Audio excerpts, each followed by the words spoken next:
next half hour on Freedom is our time. Time for the day's important news. My name's Mikhail Baraj. Hello. The leaders of Ukraine, France, the United Kingdom, and Germany discussed a peace plan to end the war in Ukraine, which was prepared by the American side. Volodymyr Zelenskyy had a phone call with Emmanuel Macron, Keir Starmer, and Friedrich Merz. The Ukrainian president thanked the countries for their principled support of Kyiv and emphasized that any plan must ensure a just peace. The European Union stated that they knew nothing about the peace plan from the American president's team and once again confirmed that they would not abandon their support for Ukraine. Which point does European Commission President Ursula von der Leyen plan to discuss with Donald Trump? And how overall did European leaders assess the new peace efforts from the White House?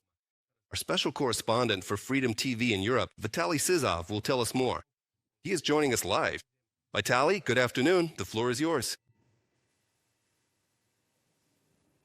Good afternoon, Mikhail. In the European Union, at least here in Brussels, the publication of this plan really came as a surprise. And today, all the top officials unanimously said that they were not aware of the preparation of this plan. Today, the entire leadership of the European Union is in South Africa, in Johannesburg, to participate in the G20 meeting. And today, they were holding a press conference there. The President of the European Council, Antonio Costa, refrained from commenting, stating directly that he was not aware of the plan. We have his direct statement.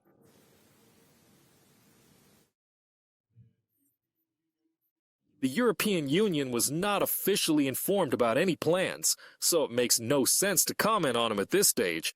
I can only say and repeat that the European Union remains fully committed to providing unwavering support to Ukraine in accordance with the principles of the UN Charter. Here's the President of the European Commission, Ursula von der Leyen. She had much more to say. Today, as I've already mentioned, she is in South Africa, along with many other G20 leaders. That's why she wants to use this opportunity to discuss this, plan with the leaders on site. She also mentioned that she is preparing to speak with the President of Ukraine, Volodymyr Zelenskyy.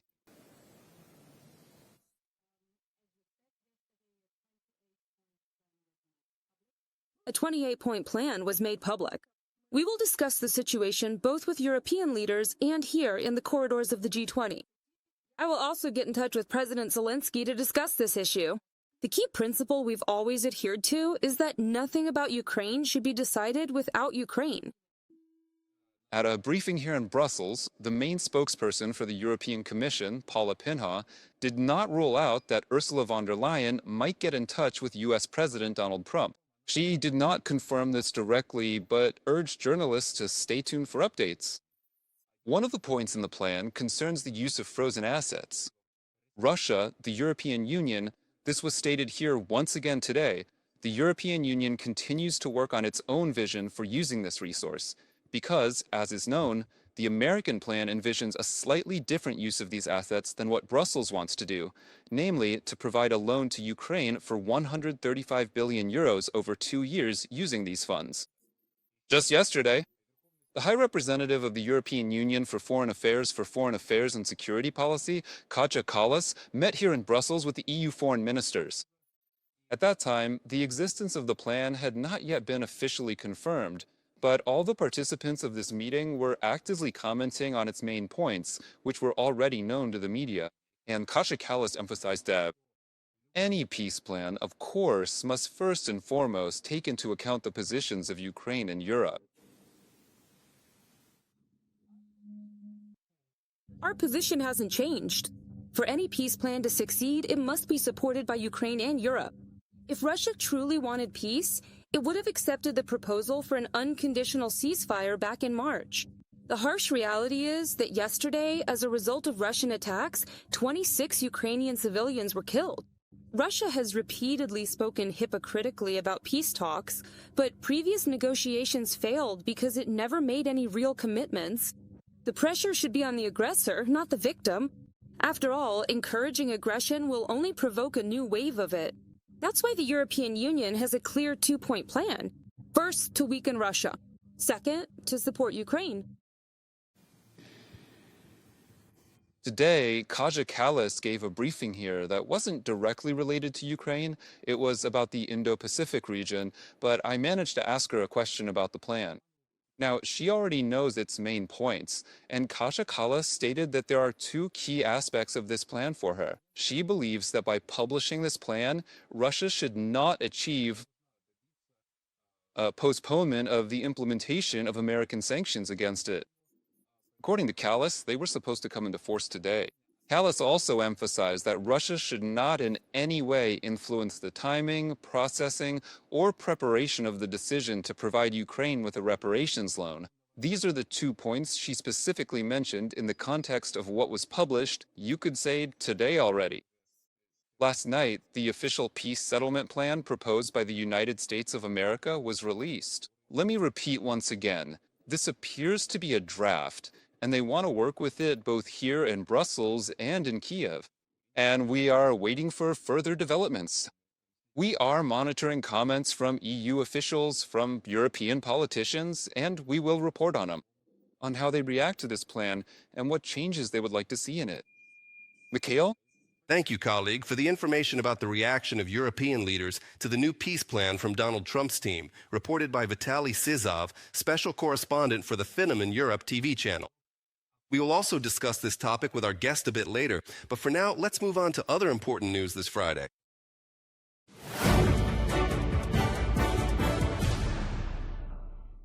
The number of victims of the Russian strike on Ternopil has risen to 31. Rescuers have recovered 3 more bodies from under the rubble, mother with her 1.5-year-old son and 6-year-old daughter. More than 10 people are still considered missing. Let me remind you, on November 19th, Russia struck Ternopil with Kh-101 missiles. One of them hit a residential high-rise, destroying 7 floors. The search and rescue operation has been ongoing for the 3rd day now. More than 180 rescuers and 52 pieces of equipment have been involved in clearing the debris. As a result of the Russian attack, 94 people were injured. On Friday night, Russia launched 115 drones at Ukraine. About 70 of them were Shaheds, according to the Ukrainian Air Force. Ukrainian air defenders neutralized 95 drones of various types in the north, south, and east of the country. Hits were recorded at 12 locations, and debris from downed drones fell at 4 more. 5 people were killed and 10 injured as a result of Russia's attack on Zaporizhzhia. The occupying forces dropped an aerial bomb on a residential neighborhood of the city. It exploded just a few dozen meters from a 9-story apartment building.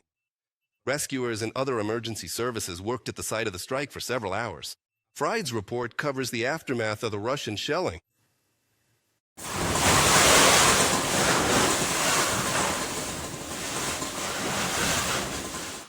The attack on the city happened around 10 p.m. A Russian aerial bomb exploded at a bus stop near the local mini-market and residential high-rises. Those who were waiting for the minibus or heading to the store for groceries at the moment of the strike died on the spot. There were people outside, 10 at night. Obviously, some people were on their way somewhere, hurrying about their business, doing something. The bomb exploded literally right outside the windows of this building. The blast wave shattered windows and balcony doors in 5 neighboring apartment buildings.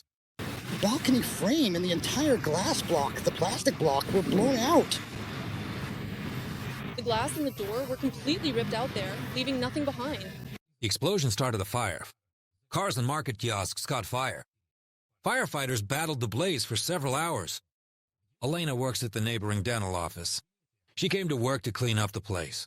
The windows were blown out and torn away. Thank God, at least the building's still standing. The windows, well, that's another story. Utility workers and rescuers are dealing with the aftermath of the Russian attack. They're clearing debris, hauling away rubble, and boarding up shattered windows in apartments and shop fronts with wooden panels. Rescuers are also working on dismantling the damaged bus stop, specifically taking apart the metal structures. We're also clearing away construction debris and helping people retrieve their equipment and belongings from damaged kiosks.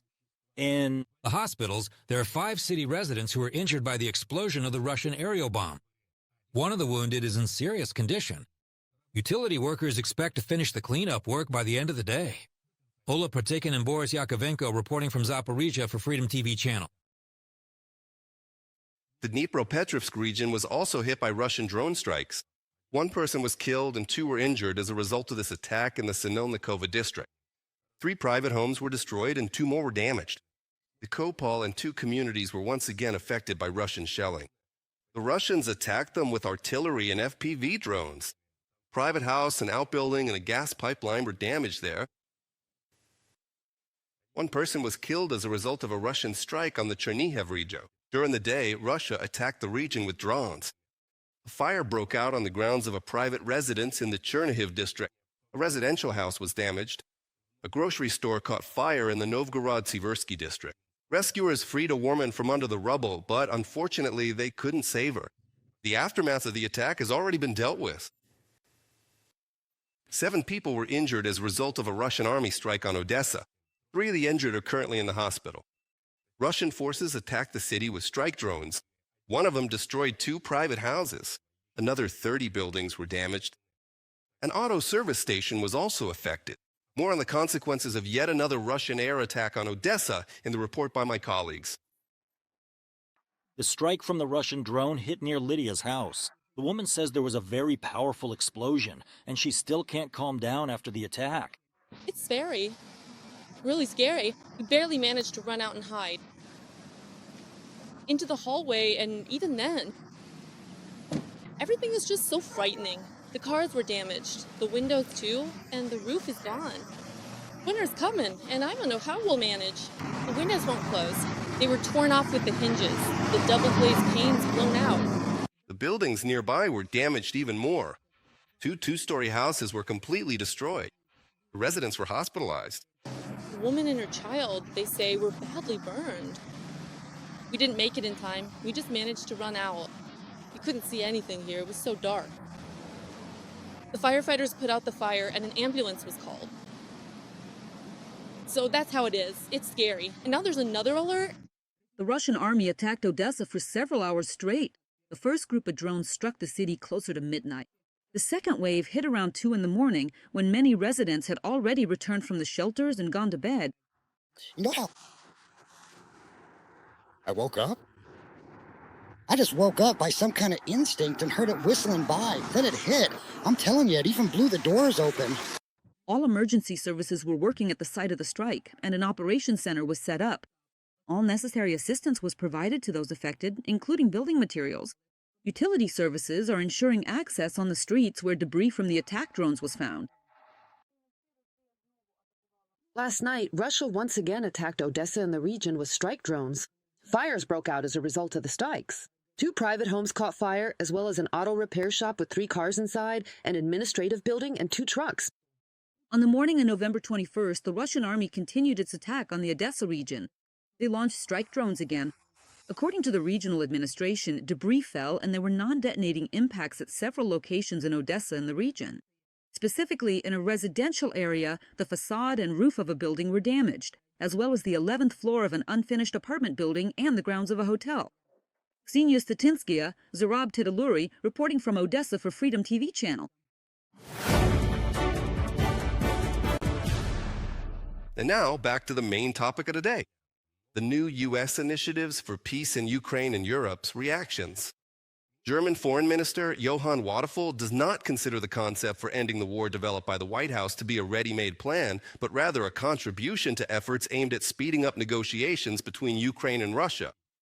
Wadephul also stated that he discussed the details of the document with the U.S. President's Special Envoy, Steve Witkoff. I still believe that this is just a list of issues that urgently need to be discussed between Ukraine and Russia, not a final plan.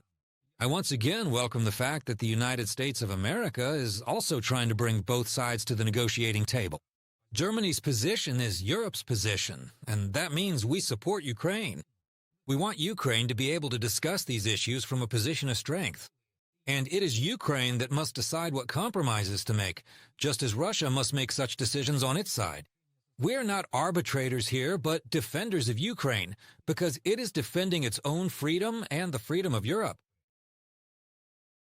The European Union is preparing its own plan to end Russia's war against Ukraine. This was reported by the Wall Street Journal, citing its sources.